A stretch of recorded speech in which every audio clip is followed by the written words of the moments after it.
우리나라 고용보험의 사각지대가 꽤 되거든요. 지금 절반 이상이 돼요. 왜냐하면 지금 보면 고용보험 가입 노동자가 전체 노동 인구의 48%거든요. 그렇죠. 그럼 나머지는 절반 이상이 다 지금 사각지대라는 거예요. 한계가 분명히 있음에도 있죠. 불구하고 예. 정부 여당이 이런 거는 고칠 생각을 안 하고 지금 뭐 안 그래도 하한선이 지금 180만 원 정도밖에 안 되는데 예. 이거를 축소하거나 폐지하겠다고 얘기를 하고 있단 말이에요. 이번에는 영상부터 한번 보고 이야기를 해보죠. 여자분들 계약기간 만료 젊은 청년들 이 기회에 쉬겠다고 옵니다. 실업급여를 받는 도중에 해외여행 가요. 샤넬 선글라스를 사든지 옷을 사든지 이런 식으로 실업급여가 악용되어서 달콤한 보너스라는 뜻으로 실업급여라는 말이 나오지 않도록 해야 된다는데 공감을 했습니다. 실업급여만 잠깐 타먹자 또는 조금 갔다가 또 일했다가 실업급여의 달콤함이라 그럴까요? 이쪽으로 가가지고 본인의 근로 의욕도 이게 떨어뜨리면서 또 하나 실업급여에 대한 기금도 재정 악화도 시키는 이런 문제는 분명히 있지 않습니까? 이거 진짜 정부 여당이 할 수 있는 말인가 이게 좀 전 이해가 되지 않습니다. 이 뉴스를 또 듣고 나서 많은 네티즌 분들이 분개해서 또 반박들을 또 이어가죠. 또 몇 개 또 인용해서 얘기를 해보면 수급자의 표정을 갖고서 실업급여 자격을 연결시켜요. 이게 무슨 상관입니까 도대체? 예? 맞습니다. 예. 이해가 되지 않습니다. 실업급여 받아보셨나요 혹시? 저는 안 받아봤는데요. 받아보셨죠. 예. 네. 근데 주변에 받는 친구들이 많죠. 많아요. 왜냐하면 요새는 예. 뭐 이직도 많이 하고 또 이제 직장을 다닐 수 없는 상황이 되는 경우도 또 많이 있기 때문에 실업급여를 굉장히 활용을 많이 하죠. 많이 사실. 하죠. 네. 그럼 실업급여 받는데 죄인 같은 표정을 지어야 됩니까? 맨날 이럴 울고 거면 다녀야 드레스 돼요? 코드를 정해주세요. 그냥 까만색 옷 입고 정장 입고 죄송합니다. 실업급여 타러 왔습니다. 예, 예. 라고 눈물 지어야 준다. 방침이라도 주세요. 차라리 이렇게 하실 거면. 요거 쇼츠로 좀 만들어주세요. 저는 진짜 너무 제가 좀 후련하네요. 제가 진짜 열받았던 거는 네네. 아니 본인들 돈입니까? 그렇죠. 예. 아니 박대출 의장님도 그렇고 뭐 저기 아까 노동 그 직원분도 공무원분도 그렇고 말씀하시는 거 보면 무슨 적선하시듯이 말씀을 하시는데요. 맞아요. 예. 뭐 아니면 본인들이 용돈 준 걸 굉장히 부정하게 빼돌리는 것처럼 말씀을 하시는데요. 아니거든요. 이 제도는 보험 제도고 다들 열심히 일해서 근로자와 사용자의 그 급여에서 일부 이 고용보험료를 납부하기 때문에 그 재원으로 운영이 되는 제도라는 점을 다시 한번 말씀드리고 싶어요. 그렇죠. 예. 그래서 지금 보면 참 이게 어이가 없는 것이 부정수급 문제를 라든지 그러니까 부정수급 문제를 개선하는 문제 그러니까 이 제도가 좀 더 취지에 부합하게 운영될 수 있도록 일부의 일탈을 바로잡는 문제와 네. 이 실업급여를 받는 청년들이나 여성들을 조롱하고 비하하는 문제는 완전 다른 거거든요. 그렇죠. 근데 자꾸 왜 조롱하고 왜 비하하냐, 왜 인식이 그 모양이냐라고 비판하는 사람들의 말에 대해서 자꾸만 우리는 제도를 제대로 바꾸자고 했을 뿐이다라는 식으로 빠져나가시는 게 저는 참 예. 이해가 되지 않습니다. 그래서 너무 물타기가 심한 것 같아요. 네, 저도 진짜 제가 좀 얘기를 하면 저희는 이제 30대 제 아내가 30대 여성이고 이제 그 육아로 인해서 이제 여러 가지 이유 때문에 실업급여를 받아야 되는 상황이 바로 작년 한 해 저희 일이었는데 실업급여를 받지 못했으면 아마 저희 네 가족이 먹고 살 방법이 없었을 거예요. 그만큼 소중하고 중요했던 것이고 이걸 통해서 저도 아내도 뭔가 새로운 도약을 준비할 수 있었던 것 같거든요. 근데 이거를 놓고서 그렇게 다그치듯이 이렇게 이 실업급여 받는 사람 표정이 왜 저러냐? 아니 이미 실업급여 신청하러 가는 그 순간도요. 다들 눈치 보고 마음에 뭔가 무거움이 다 있고 가거든요. 근데 이걸 가지고서 마치 정부 여당이 국민들을 향해서 막 호통치듯이 아까 박성민 우리 성민님이 말한 것처럼 자기 돈이에요. 정부가 정한 절차와 과정에 맞춰서 거기에 조건이 돼서 가는 건데 그렇게 호통치듯이 말하면 되겠습니까? 저는 좀 그게 그렇게 비난받을 일인가 싶은 생각도 있어요. 예. 맞습니다. 그리고 아직까지 우리나라 고용보험의 사각지대가 꽤 되거든요. 지금 절반 이상이 돼요. 왜냐하면 지금 보면 고용보험 가입 노동자가 전체 노동 인구의 48%거든요. 그렇죠. 그럼 나머지는 절반 이상이 다 지금 사각지대라는 거예요. 네. 여기서 이 두 분류로 나뉘게 되더라고요. 첫 번째는 가입 대상이지만 가입되지 않은 집단 14%. 그러니까 예를 들면 뭐 비정규직이라던가 소규모 사업체 노동자들이어서 제대로 이제 고용보험에 가입되지 못하는 여건에 네. 있는 분들. 네. 그다음에 제도적으로 가입 자체가 배제된 집단이 38%. 이분들이 이제 요새 많이 많이 보여지는 근로 형태인 뭐 프리랜서라던가 네. 아니면 플랫폼 노동자 예. 이런 분들인데, 그러니까 아직까지도 우리는 제대로 이 다양한 계층과 다양한 노동 환경에 맞춰서 사회보장 제도가 제대로 아직 포괄하지 못하고 있다라는 지적과 한계가 분명히 있음에도 있죠. 불구하고 예. 정부 여당이 이런 거는 고칠 생각을 안 하고 지금 뭐 안 그래도 하한선이 지금 180만 원 정도밖에 안 되는데 예. 이거를 축소하거나 폐지하겠다고 얘기를 하고 있단 말이에요. 이런 거 자체가 사실 제가 봤을 때는 이 실업급여 타는 그 사람들을 네. 약간 되게 부정부패 카르텔로 보는 것 같아서 이 정부가 카르텔. 너무 예. 짜증나요. 아니, 그럴 거면 제가 봤을 때는 솔직히 본인들 월급부터 좀 반납을 하셔라. 그렇네요. 저는 그렇게 말씀을 예. 드리고 싶거든요. 네, 네. 대통령한테 아부성 예. 하라고 그 배지 달아준 거 아니란 말이에요. 그냥 저는 진짜 이 실업급여를 물론 일부가 뭐 부정한 방법으로 예를 들면 뭐 외국에 있는데 뭐 어떻게 신청을 해가지고 굉장히 부정하게 알게 모르게 이렇게 불법을 사용하는 경우도 있죠. 네. 있겠죠. 하지만 어떤 제도나 부작용은 있는 것이고 그렇죠. 그 부작용을 좀 없애기 위해서는 제도의 뭐 요건이라든지 이런 부분들은 조금 더 까다롭게 만들면 되는 것이지, 또는 단속을 좀 더 철저히 하면 되는 것이지, 그렇다고 해서 이런 식으로 여당이 공청회를 열어가지고 청년과 여성들이 뭐 샤넬 선글라스를 네, 끼고 뭐 네. 해외여행을 간다 이런 식으로 싸잡아서 매도하는 거는 완전히 다른 문제라는 거죠. 저는 그 지난 한 해 부정수급 건수를 좀 찾아보면 300건 정도래요. 그럼 전체 건수에서 1%도 안 될 겁니다. 얼마 안 되는 이 부정수급자 실제로 있다고 치더라도 이것 때문에 실업급여 자체를 부정하거나 실업급여 받는 사람들을 죄인시기 하는 것, 이게 사실 정부 여당이 할 역할은 아니라는 생각이 들고요. 아까 성민님이 되게 중요한 지적하셨는데 갈수록 이 실업자들은 늘어날 거예요. 왜냐하면 정규직이 줄어들거든요. 그리고 점점 불안한 계약직이나 이런 것들이 늘어날 거고, 그러고 프리랜서 플랫폼 노동자들은 점점 기하급수적으로 늘어날 수밖에 없어요. 그들의 책임이 아니잖아요. 일자리의 구조가 이렇게 바뀌고 있는 거예요. 그래서 지난 문재인 정부에서도 전국민 고용보험이라는 걸 통해서 사회 안전망을 늘리겠다고 했는데 지금 윤석열 정부는 오히려 그걸 완전히 역행하고 있는, 좀 시대를 역류하고 있는 그런 상황이라 저는 그런 면에서 정말 이 정부가 미래로 가지 않고 자꾸 과거로 회귀하고 국민을 신뢰하기보다는 국민을 불신하는 좀 그런 정치를 하고 있다, 이런 생각이 좀 들어서 답답하고.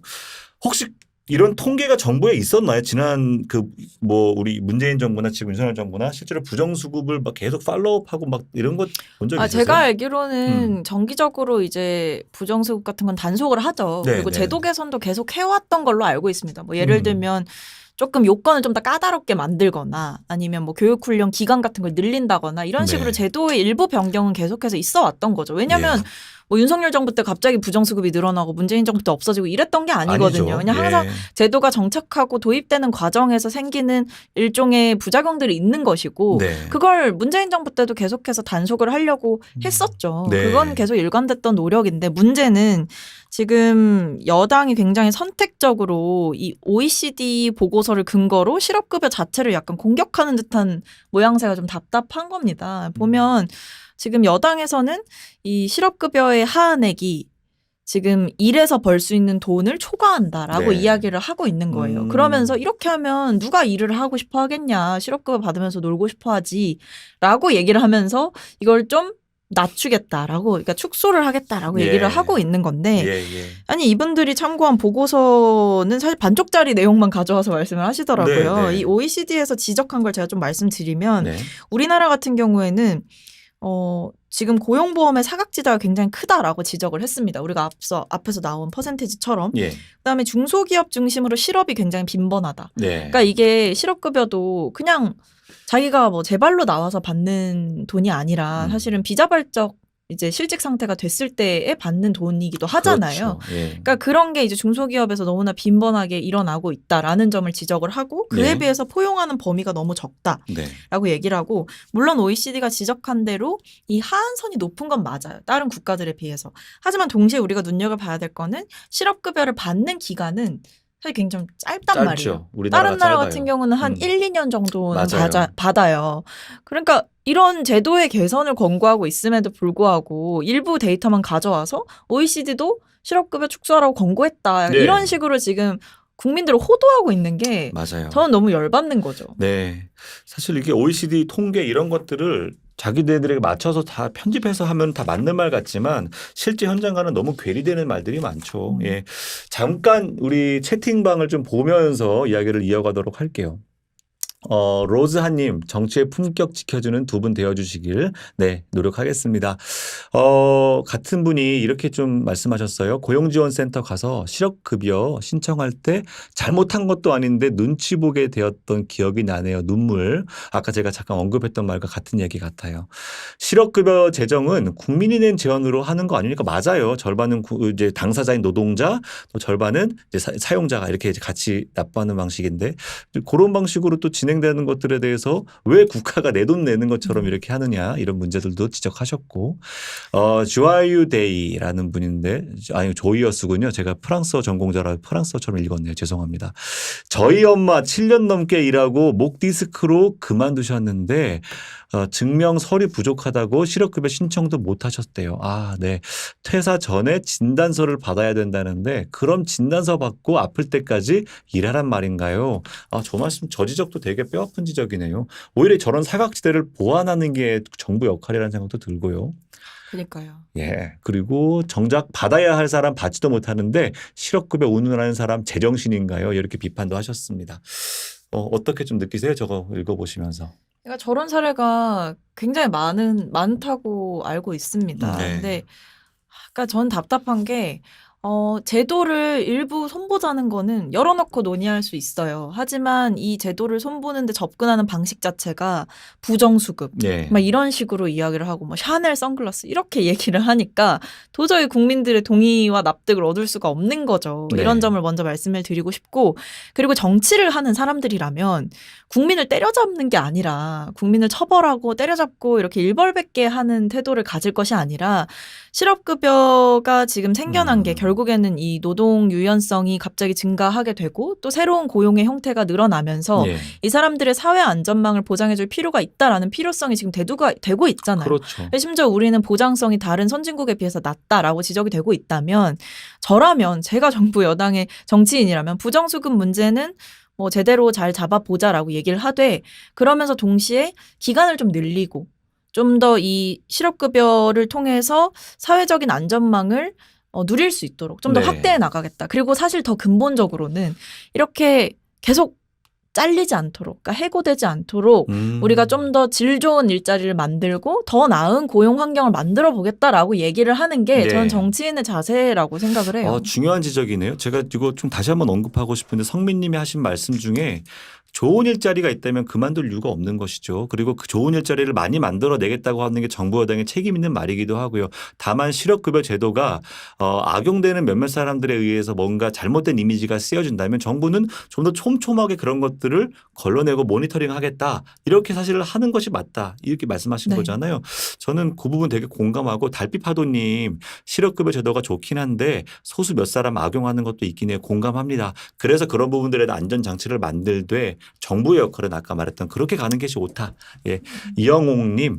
구구절절 옳은말하는 박성민 최고를 국회로 예, 저분 이따 커피 한 잔 쏘겠습니다. 네, 저도 동의해요. 박성민 최고가 국회의원으로 일하는 대한민국 정치는 어떤 모습일까 되게 기대가 돼요.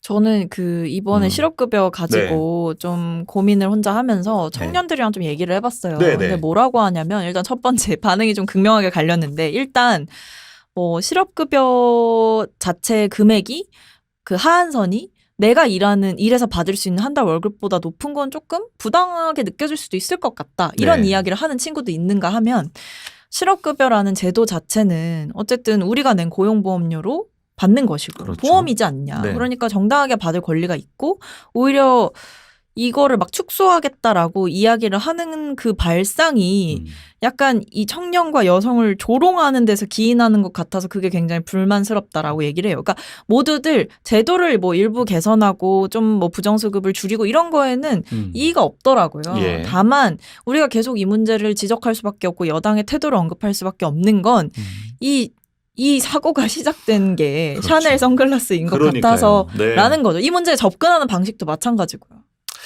네. 사실 좀 더 아까 품격 얘기했는데 우리 정부가 시민을 대하고 국민을 대하는 태도도 품격을 좀 갖췄으면 좋겠습니다.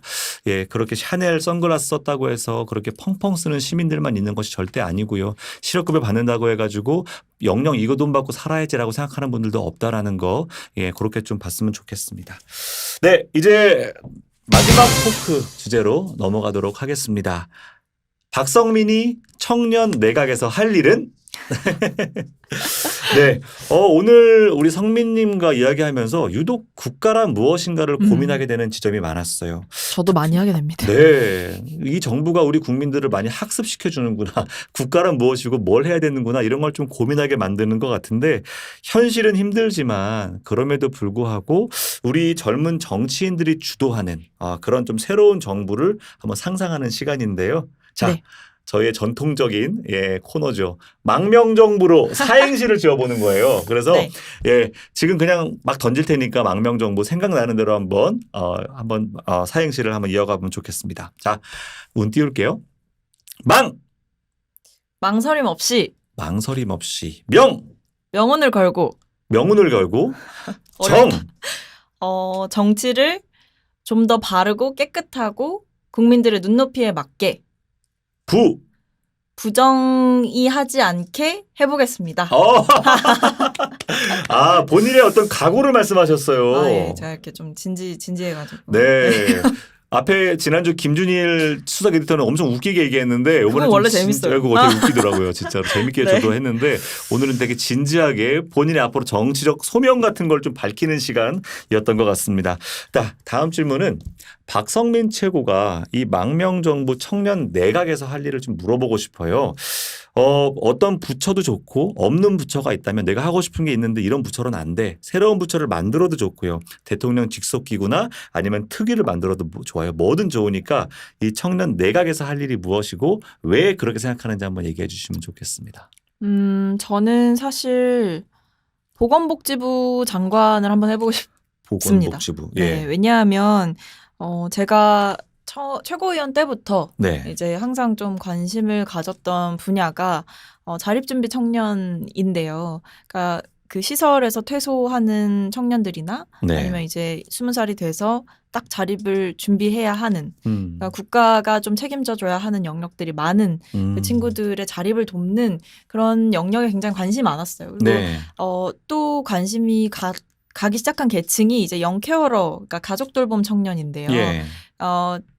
아마 다들 기억하실 텐데 간병 살인 사건이 한번 있었죠. 예. 그러니까 아픈 부모 또는 예. 조부모를 돌보다가 이제 본인의 삶의 이행기로 제대로 접어들지 못하고 빈곤의 악순환도 일어나고 배움 학습의 짧음도 일어나고 이런 네. 식으로 사실 누군가를 돌본다는 게 효의 영역이 아니라 이제 예. 개인의 삶을 희생하는 거거든요. 근데 사실 그럴 이유가 없죠. 왜냐하면 국가가 해줘야 되는 부분이라고 저는 생각을 해서 저는 이런 식으로 개인이 선택하지 않은 책임과 아픔을 개인이 감당하는 사회에서 국가가 같이 짐을 나눠주는 사회로 좀 네. 만들고 싶다라는 생각을 되게 많이 합니다. 근데 이런 영역들을 제가 청와대에 있을 때도 좀 정책을 만들어보고 부처들과 얘기해보고 하면 결국에 다 복지부 이슈더라고요. 네. 결국에 우리 사회의 취약계층과 우리 사회에 여전히 소외되어 있는 분들을 계속해서 발굴하고 제도가 가닿지 못하고 있다면 또 찾아내고 이런 식으로 하는 게 사실 복지부 분들의 노고가 참 크다라는 생각을 해서 저는 취약계층에 굉장히 관심이 많고 이런 취약계층들을 위해서 좀 정치를 하고 싶은 사람이라서 시켜주신다면 보건복지부 장관으로 장관을 하고 싶습니다. 사실 예. 이 마음 건강, 그러니까 좀 제가 마음 건강 문제도 굉장히 관심 많거든요. 네. 청년들의 우울이나 불안 이런 부분도 이게 아직까지는 개인의 의지 차원으로 생각하는 기성세대도 굉장히 많아요. 근데 저는 그렇지 않다고 생각하거든요. 청년들의 이제 불안이나 우울은 결국에 불안정한 사회 구조나 양극화된 이 경제 구조에서 기인하는 경우가 많아요.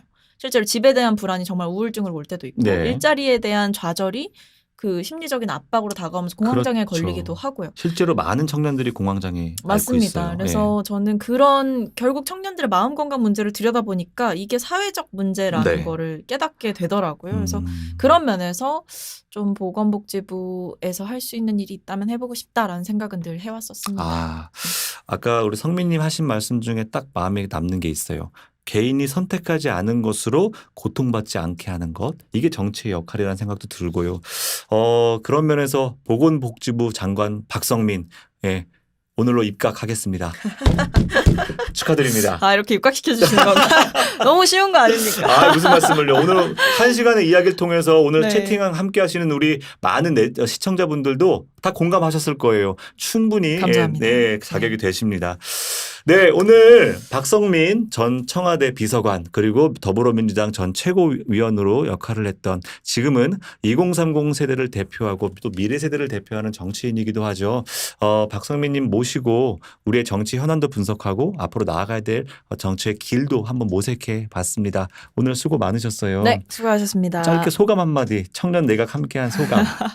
뭐 저는 뭐 제가 청년들을 다 대표할 수 있다고 생각하지도 않고 뭐 청년들의 마음을 제가 많이 모를 때도 있다고 생각하지만 네. 어쨌든 제가 계속 정치를 하고 싶은 이유는 정치를 또 잘 아는 사람이기도 하고 이 정치가 올바른 데 쓰일 수 있게 하고 싶은 마음이 네. 그 초심이 변하지 않는 데 있다고 생각을 합니다. 그래서 이 초심 그대로 가져가면서 정치가 짐이 아니라 힘이 되는 그런 쪽으로 변화시킬 수 있도록 열심히 노력을 해나가겠다는 생각을 오늘 다시 한번 하게 됩니다. 네. 고맙습니다. 다음번에 또 기회 되면 우리 청년 내각도 함께 해주실 거죠? 네. 보건복지부 장관이니까.